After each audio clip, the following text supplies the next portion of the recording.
हम करेंगे हर मजलूम की हिमायत। अस्सलाम वालेकुम, मैं हूँ हुरैन फातिमा और आप देख रहे हैं हिमायती न्यूज HD चैनल। नजर डालते हैं आज की अहम खबरों पर। निजाम पॉपुलेशन वेलफेयर डिपार्टमेंट तालका दही की जानिब से टंडवादा में फैमिली हेल्थ मेला मुनाकिद किया गया, जिसमें मरीजों के मुफ्त अद्वियात तकसीम की गई।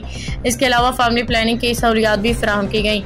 पॉपुलेशन वेलफेयर डिपार्टमेंट से मुतालिक आगाही दी गई। फैमिली प्लानिंग के ज़रिए officer Shahid Hussain Memon, तालका officer madam Sadia Memon, आशिक हुसैन भंगर, यूनियन काउंसिल 65 की चेयरमैन राव अकरम राजपूत ने अपने खिताब में क्या कहा कि हमारी वजीर बराए पॉपुलेशन वेलफेयर सिंध मैडम अजरा पेचोक की हिदायत है कि हर महीने एक फैमिली हेल्थ मेला लगाया जाए, जिसके तहत हम हर महीने बाकायदगी से मेला मुनाकिद करते हैं। उन्होंने मजीद कहा कि हमारी कोशिश है कि हर जगह पॉपुलेशन वेलफेयर के डिपार्टमेंट की आगाही को आम करें, क्योंकि आबादी में इजाफे की वजह से बेरोजगारी समेत कई मुश्किलात का सामना है और इसके दीगर भी कई नुकसान हैं।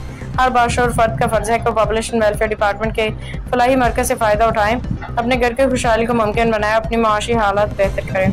खबर रहिए हर जगह हर वक्त, जानिए मुल्की और गैर मुल्की हालात वाक़यात यकीन के साथ।